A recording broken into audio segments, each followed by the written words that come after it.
Well, good morning, everyone. Thanks ever so much for taking interest in the images which I've been producing on the various forums I've been submitting to. I've had some people asking, how do I produce this Rembrandt look? Well, a lot of this really starts off with just making sure you try and get the lighting as close as possible to start with. As you can see from this image, I've been using an Elinchrom Quadrat Ranger with a 44cm beauty dish. I've lit this purposely from the top right of the model, and that immediately helps convey this sort of look which I'm sort of going for. In a lot of the images I've added on quite a few special effects, but to be honest, those are just kind of subjective. You don't have to add them. So all I'm just going to show you in this tutorial is how I achieve this look. Now I've got several different actions which I shall show you up here. As you can see, I've got a frequency separation, skin grunge and skin grunge 2. Not all these work, unfortunately. They are done specifically for different lighting conditions. So anyway, without further ado, let's start this off. So first of all, we've got a frequency separation. This is going to help sort of perfect the skin. So I'll zoom in. It's not bad. It's not incredibly sharp, but when you're shooting sort of really wide open on the X100F, it's not the sharpest lens in the my collection, unfortunately. We can sharpen that up a little bit, but actually if you look at a lot of Rembrandt's work, it's not kind of tack sharp anyway, so this might just add to the sort of effect. So in my actions, what I've done is I've put a pause on different areas so I can actually give it a little bit of a custom look.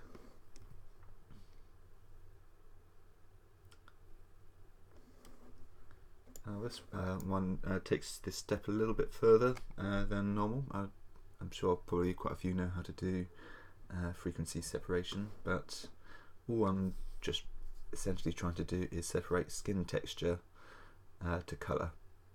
And this one, applying a surface blur, as you can see in a moment.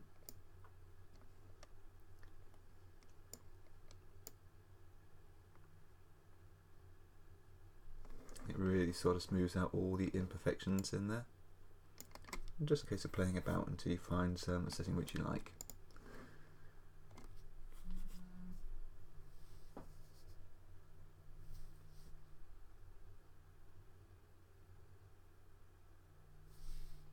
Okay. So next thing you're going to do is set your foreground to white if you haven't done so already. Make sure you've got your brush selected. It's automatically in my action converted it into a layer mask, and it's inverted it so I can actually paint back in the effects. Now you can also change how much of the effect you bring back.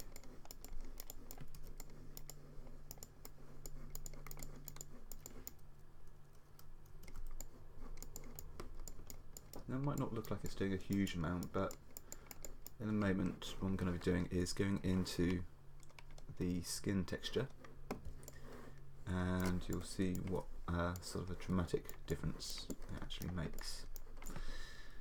Yeah, I mean, this is one of the times when you want to sort of make your model almost look pretty fake.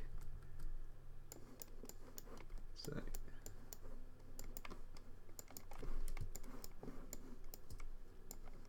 because this is just purely just like an artistic filter.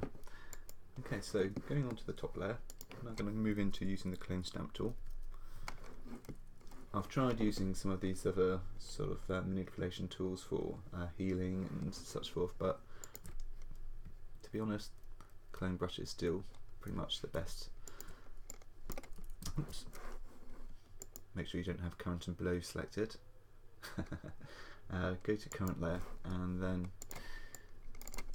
yeah, as you can see, it's really sort of smoothing out the effect. if you get a little bit of colour cast, don't worry about it. We can sort of put another layer underneath and should be able to sort of correct that as well.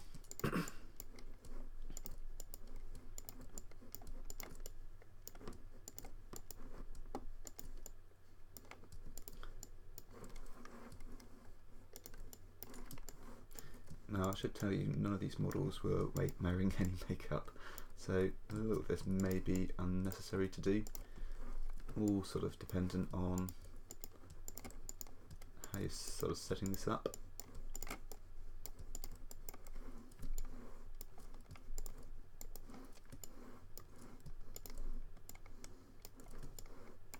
Now if at any stage you've got any questions, I'm sure you can leave them in the comments below. If there's something you don't particularly like, please again, you know, just be open and say you don't like a particular something, and you know, it's all subjective at the end of the day, so it's all good. Some people don't really like editing pictures at all, but you know, art is in the eye of the beholder, as is beauty. Right, so I'll show you before and after. Really sort of smooths out the look of the picture. Right, so the next thing I'm going to do is I'm going to create another layer just above layer 1, copy 2. I'm just going to select colour with a very faint brush, which I've got a soft edge brush, good. It's going to even further sort of lighten certain areas. To smooth them out a little bit.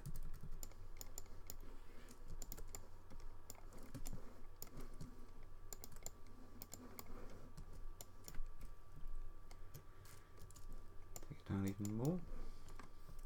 Sometimes you don't want too much because it just starts looking a little bit odd. And by the way, I'm doing this with a mouse. I've got a graphics tablet, but to be honest, 9 times out of 10 I find it so much easier just using a mouse. I'm just going to bring a few sort of light highlights into some of the cloth.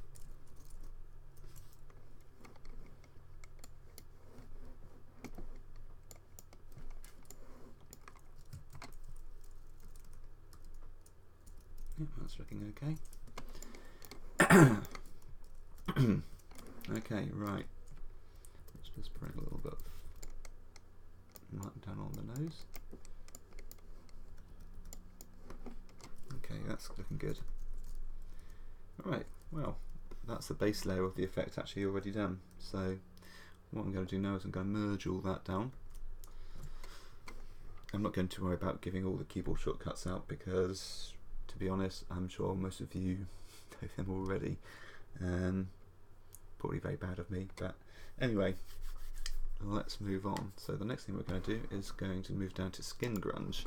What it's going to do is give me a local contrast as well as a desaturated look.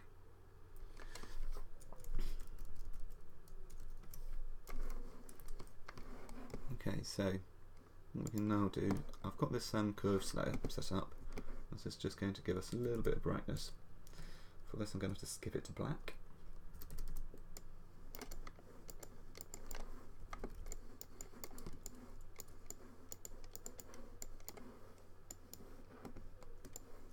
Again, I'm just using a very sort of faint brush to do this.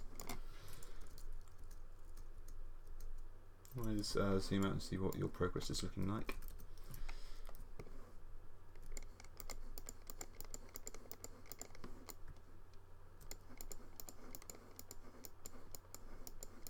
Again, this is just very subtle changes.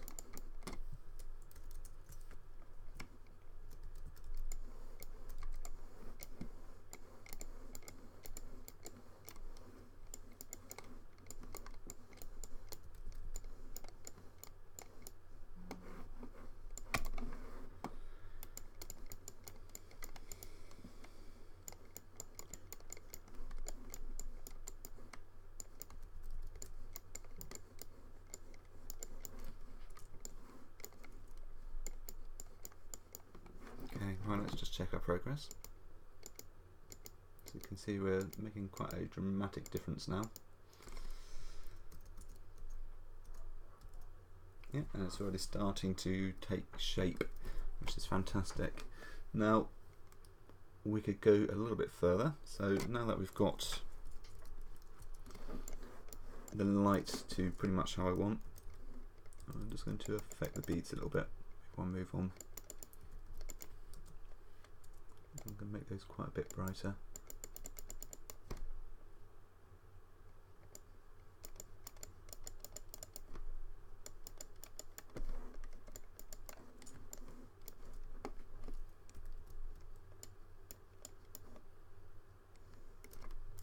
And what I'm going to do also, doesn't matter, I'm just going to sort of lighten the eyes just so that your eye can be drawn into it. I'll probably do a little bit more to that later as well.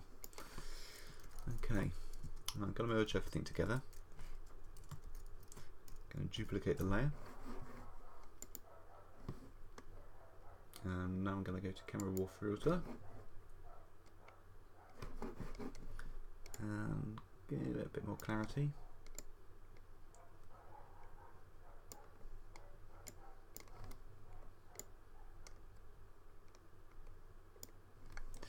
Okay, now typical of Rembrandt's work is the warmth. So there's a few ways we could go about doing that. We could do everything in Camera Raw. I'll give you an example. So we can have a luminance of colours, so you can see, just brightening up the skins just a little bit. Actually, his skin isn't terribly bright if you look, it's just very sort of directional. Adding a little bit of oranges and yellows into it.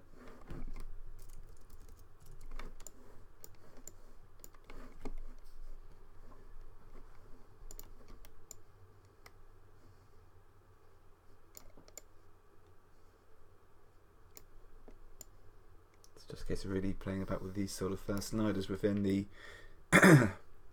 within the hues of red, orange and yellow. That's looking pretty good. So that's one way of doing it. That is much more of a subtle way. I quite like that actually. The other way of doing it, if I just hide this layer very quickly, is coming up to Channel Mixer, and this does I'd say quite a harsh overview, but you know, I mean, it's quite dramatic, isn't it? I mean, immediately we've got that sort of Rembrandt-esque sort of look to it.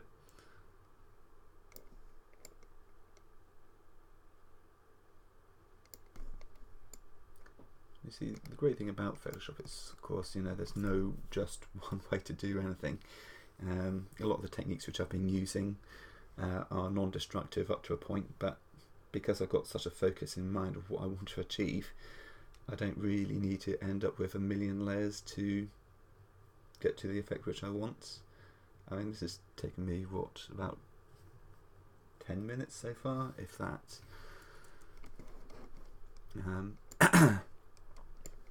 So I can apply that on top of that layer, and then just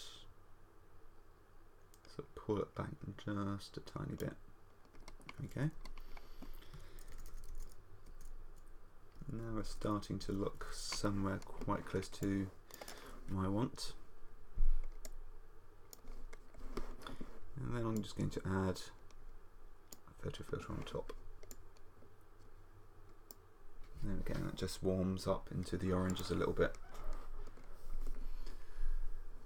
We can actually apply a little bit of orange into it. Oh, look at that, even better still. Right, so we're almost done. I'm going to merge all that back down. What I'm going to do now, I'm going to actually run through the process of frequency separation again. This just really helps finalize the smoothing process of the skin. I mean, it's still looking pretty good, but when you add a little bit of clarity in on the Camera Raw filter, what can happen is it can just reintroduce some of that bumpiness in the skin. So I just really want that sort of painted sort of look and feel to the picture.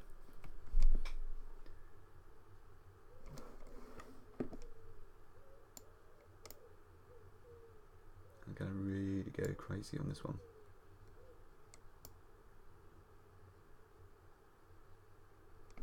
There we go.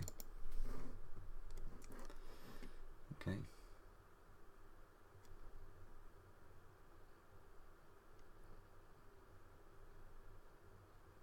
After all, this effect really is about trying to create this painted style of image. So it's this sort of time when you can just go a little bit crazy. So never forget, you need to turn this to white. I'm quite happy with this 50% opacity. Keep painting that in. Now, I've seen some artists, when they've created this effect, they've gone on and actually started introducing paint brushes and applying textures on top. I'm not going to do that today, just purely because I'm still learning myself. I don't think we ever stop learning, and I've never come across a technique where I'm terribly 100% happy with how that's looked. It usually ends up looking a little bit too fake. So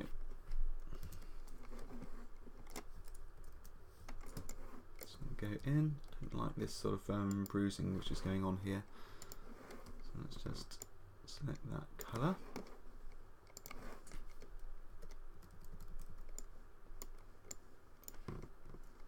Okay. If there's any sort of colorization which you don't like, this is the sort of stage where you can sort of recorrect things.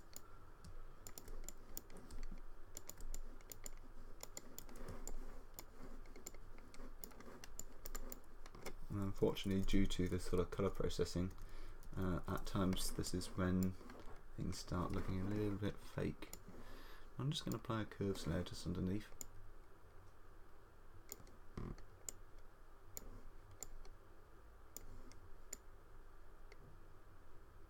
we go. Invert it.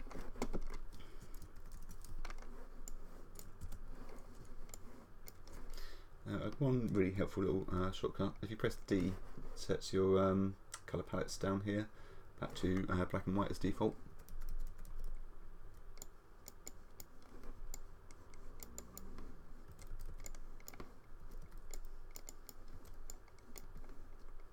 Okay, I'm guessing there. Okay, good. Right, so that is the effect pretty much done. Going to merge all that back down. Going to duplicate the layer.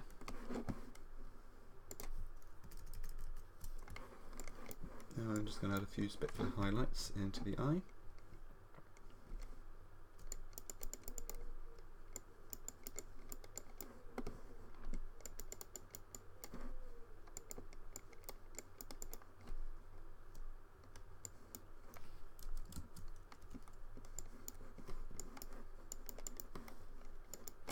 During the frequency separation process, what can happen is quite a lot of the skin textures become quite desaturated as it's just moving out all the sort of tones. So what I tend to do is I'll just go back in. Well, it looks a bit fake. Doesn't look good at all. Just going to take that back down. Okay. There we go. Right, zoom back out. Yeah, that's looking better. Good. Right, and that is pretty much the effect done. I could go on and show you some of the other effects which I applied, but to be honest, that is pretty much the effect. Thank you very much for looking. If you like what you have seen, great. You can always like and subscribe, but otherwise, don't feel you have to. Thumbs down if you don't like it, thumbs up if you do. It's no skin off my back if you don't. Thank you so much for looking. Cheers. Bye bye.